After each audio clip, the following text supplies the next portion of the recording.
नमस्कार जी, मैं हूं आपका चंद्र नागपाल और आज मैं लेके आया हूं चंद परदेसी चैनल पे एक नया प्रोग्राम जो हम शुरू करने जा रहे हैं। आज मैं उसकी कुछ इंट्रोडक्शन दूंगा आपको और कुछ मैं आज बात करूंगा जो मैरिज ब्यूरो संचालन करते हैं उन लोगों की कुछ दुखों तकलीफ़ों के बारे में, उनके साथ पेश आने वाली कुछ समस्याएं और एंड में हम उसके समाधान के बारे में भी कुछ बात करने जाएंगे, करेंगे बात कि उसका क्या समाधान हमने अपने चैनल की तरफ से दिया है। इसलिए प्लीज़ इस वीडियो को स्किप ना करें, बीच में ना काटें, इसको लगातार पूरी देखें। इसमें सभी का फ़ायदा होगा। विशेषकर समस्याएं ले रहे हैं हम आज जो कि मैरिज ब्यूरो का संचालन करते हैं, उन बहन व भाइयों की तकलीफ़ें। सबसे पहले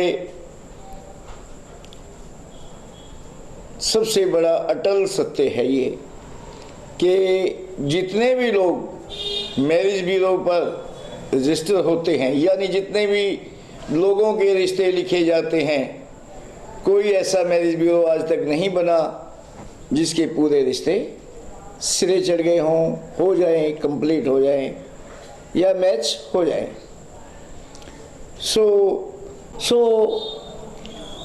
दूसरे नंबर पे बात आती है, जो समस्या है कि हर मैरिज ब्यूरो पे एक चलन है, सिस्टम है कि एक रजिस्ट्रेशन फीस चार्ज की जाती है। यदि वो रजिस्ट्रेशन फीस ना चार्ज की जाए तो क्या होता है कि जो लड़का या लड़की की मैचिंग बनने लगती है, होती है, तो वो उस समय फ़ोन ही नहीं उठाते। इधर काम हो जाता है, आगे से आगे मैरिज ब्यूरो वाले एक दूसरे के संपर्क में आकर के एक दूसरे से कनेक्ट करके बहुत मुश्किल से एक रिश्ता जोड़ते हैं। जब वो रिश्ता जुड़ जाता है तो फ़ोन करते हैं, लड़की वाला हो या लड़के वाला हो, कोई ना कोई ऐसा होता है बीच में कि वो फ़ोन नहीं उठाता है।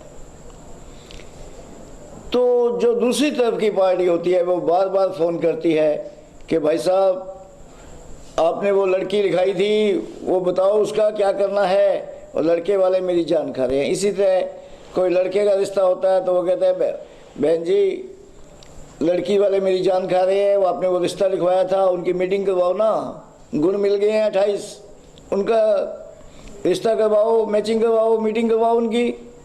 लेकिन क्या होता है कि पीछे से कोई रिस्पॉन्स नहीं आता, जवाब नहीं आता। कई बार तो ऐसा भी होता है कि मीटिंग का टाइम दे दिया जाता है, ऐन मौके पे जब मीटिंग के लिए जाने का समय आता है, ऐन मौके पे कोई ना कोई जवाब, कोई ना कोई बहाना हो जाता है। और अक्सर बहाना होता है कि जी हमारे ना किसी रिश्तेदार की डेथ हो गई है, वहाँ जाना है। उस बात को कोई काट नहीं सकता, कोई काट है ही नहीं उस बात की कि किसी की डेथ हो गई है। इससे बड़ी मजबूरी क्या हो सकती है। अब इस चीज़ के लिए ना तो हम ये देख सकते हैं कि वो बहाना है, ना हमें पता होता है सच्चाई है। तीसरी बात आ जाती है कि रजिस्ट्रेशन ना लें। तो रजिस्ट्रेशन ना लें तो ये समस्या आती है फ़ोन ना सुनने की। अगर रजिस्ट्रेशन लेते हैं तो उसके लिए भी एक सवाल पैदा होता है। जिस किसी का रिश्ता 10 दिन, 15 दिन, 1 महीना नहीं हो पाता, इत्तेफाक वाली बात है, संजोग किसी के हाथ में नहीं है। मैरिज ब्यूरो का काम है रिश्ते मिलाना, ना कि बनाना। बनाने वाला ऊपर वाला है, भगवान ने सबके रिश्ते पहले से बना के रखे हुए हैं। मगर मजबूरी क्या रहती है कि वो कहाँ पे है, वो लड़का वो लड़की कहाँ पे है, उन दोनों को ढूंढना, उनका बहुत कुछ मैच करना पड़ता है। सबसे पहले उम्र का तकाजा देखना पड़ता है कि उसकी उम्र क्या है, उसकी क्वालिफिकेशन क्या है, और उसके बाद उसकी हाइट कितनी है, परिवार कैसा है, क्या दोनों परिवार आपस में मेल खाते हैं। कहीं ये तो नहीं है एक परिवार बहुत ऊंचा और एक परिवार बहुत नीचा मिला दिया जाए तो भी रिश्ते अक्सर कामयाब नहीं होते। एक मैरिज ब्यूरो वाले की इच्छा रहती है कि मेरे द्वारा करवाया गया रिश्ता ता जिंदगी चलता रहे, पूरी ज़िंदगी के लिए रिश्ता पक्का हो। इस मजबूरी में कि वो लोग फ़ोन नहीं उठाते, या बात नहीं सुनते उसको कुछ रजिस्ट्रेशन फीस लेनी होती है, और उसके खर्चे भी होते हैं, लेनी भी चाहिए क्योंकि उसके खर्चे होते हैं।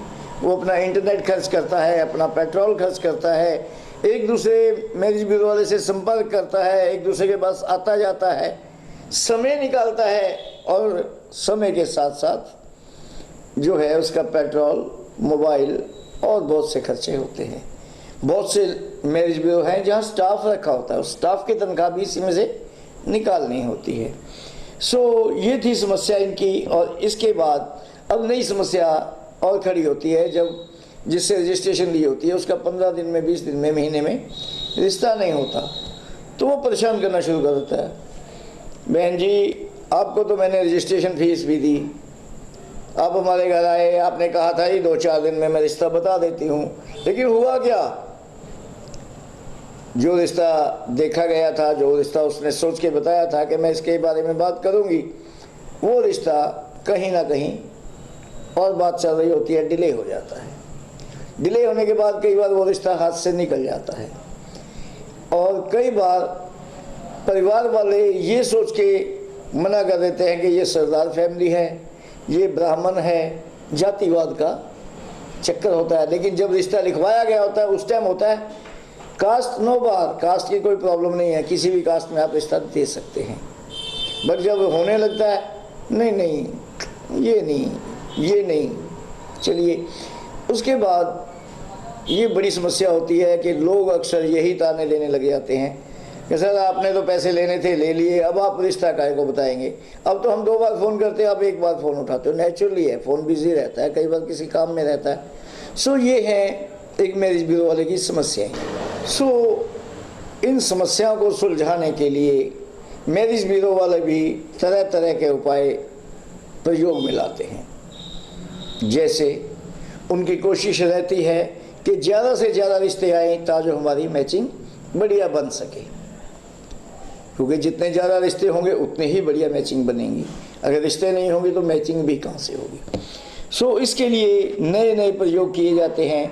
फ्लैक्स बोर्ड बनवाओ, स्टिकर्स बनवाओ, चैनल पे ऐड दो, तरह तरह के प्रयोग इसी तरह किए जाते हैं। टीवी चैनलों पर महंगी महंगी ऐडें दी जाती हैं, न्यूज़ चैनल्स पे ऐड दी जाती हैं।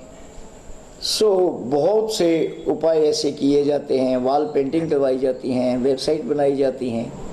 सो इस तरह के तरह तरह के प्रयोग किए जाते हैं काम को बढ़ाने के लिए।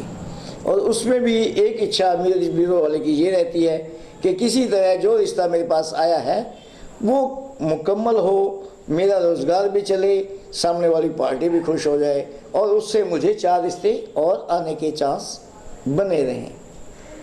सो सब कुछ होते हुए भी, सब कुछ करने के बाद, इतनी कोशिशें करने के बावजूद मैरिज ब्यूरो वाला ज़्यादा रिश्ते करवाने में सफल नहीं हो पाता। ये उसकी मजबूरी है, क्योंकि आज की लड़कियों की स्टडी बहुत ज़्यादा हो चुकी है। ज़्यादा पढ़ाई करने के बाद उनकी उम्र भी बड़ी हो जाती है।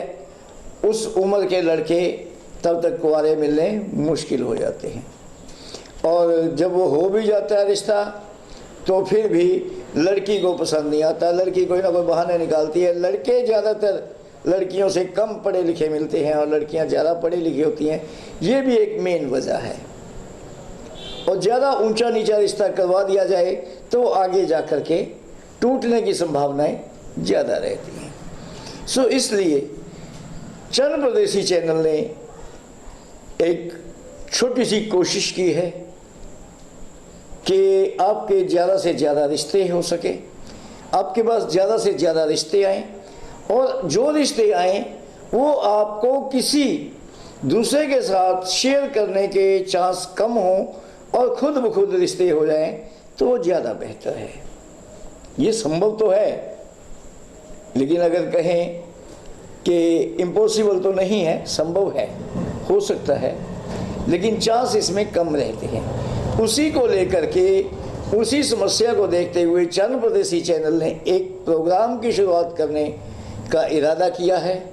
वो प्रोग्राम सफल तभी होगा जब सभी मैरिज ब्यूरो वाले बहन भाई और अदर कैंडिडेट्स इसको सहयोग देंगे। आपके सहयोग की कामना के साथ चंद परदेसी चैनल की तरफ से ये एक नया कार्यक्रम शुरू करने जा रहे हैं जिसका नाम है रिश्ते फॉर यू। सिर्फ आपके लिए रिश्ते फॉर यू।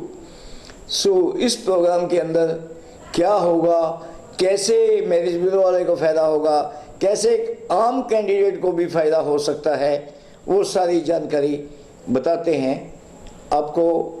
ज़रा ध्यान से सुने और इस वीडियो ये थी जो मेजर समस्याएं थी मैरिज ब्यूरो वालों की, और इसका समाधान कैसे होगा, क्या किया जाएगा और क्या किया है चंद परदेसी चैनल ने इसका उपाय। वो मैं मोटा मोटा बता देता हूँ, डिटेल में बताऊँगा मैं आपको अगले एपिसोड में। इसके लिए एक एपिसोड तैयार होगा जो हर शुक्रवार को आएगा, यानी फ्राइडे को, शुक्रवार को वो एपिसोड दिखाया जाएगा। और उस एपिसोड में जो हमारे साथ लिंक्ड होंगे मैरिज ब्यूरो, जो इसमें अपने आप को ऐड ऑन करना चाहेंगे, जो हमारे मेंबर्स होंगे, उन मेंबर्स के 2 रिश्ते हर बार डिस्प्ले किए जाएंगे, पूरी डिटेल के साथ, फोटो के साथ, और उसके साथ उस रिश्ते के समय के दौरान नीचे एक पट्टी फिक्स रहेगी जिसमें उस मैरिज ब्यूरो का नाम, कॉन्टैक्ट नंबर, शहर का नाम, ये समझ लीजिए कि आपका विजिटिंग कार्ड, उसके नीचे स्क्रीन पे डिस्प्ले होता रहेगा लगातार जब आपका रिश्ता शुरू किया जाएगा, और एंड तक वो पट्टी डिस्प्ले पे रहेगी। जिसके लायक वो रिश्ता हो वो नोट करके उस मैरिज ब्यूरो के फ़ोन नंबर, व्हाट्सएप पे बात कर पाएगा, चाहे वो डायरेक्ट कैंडिडेट हो कोई, या वो कोई मैरिज ब्यूरो वाला हो। वीडियो को ज़्यादा लंबा ना करते हुए मैं इस वीडियो को यहीं समाप्त करने जा रहा हूँ। इसका दूसरा पार्ट आपको दिखाया जाएगा कल शाम को, तो उसका इंतज़ार करें। अगर आपको ये बातें अच्छी लगी हों तो दूसरे मैरिज ब्यूरो वाले के पास भी शेयर करें। जो मैरिज ब्यूरो वाले नहीं हैं, दूसरे दर्शक हैं, वो उन लोगों को शेयर कर सकते हैं जिनके यहाँ कोई रिश्ता होने वाला है, चाहे वो लड़का हो या लड़की हो, विडो हो या कोई ऐसा लड़का हो जिसका तलाक हो चुका हो, या जिसके बीवी एक्सपायर हो चुकी हो, विडोवर हो, या किसी कारण से देर हो गई है शादी में, वो भी संपर्क कर सकते हैं। उन लोगों को भी आप ये वीडियो शेयर कर सकते हो। और कल वाले एपिसोड में हम मैरिज ब्यूरो की जो समस्याएं हैं उनका समाधान, यानी इस चैनल पर आने वाले नए प्रोग्राम जिसका नाम रखा गया है रिश्ते फॉर यू, लगातार उसमें डिटेल से बताया जाएगा। इसके साथ आज की ये मैं वीडियो समाप्त करता हूँ। समय ज़्यादा नहीं लेता आपका। धन्यवाद।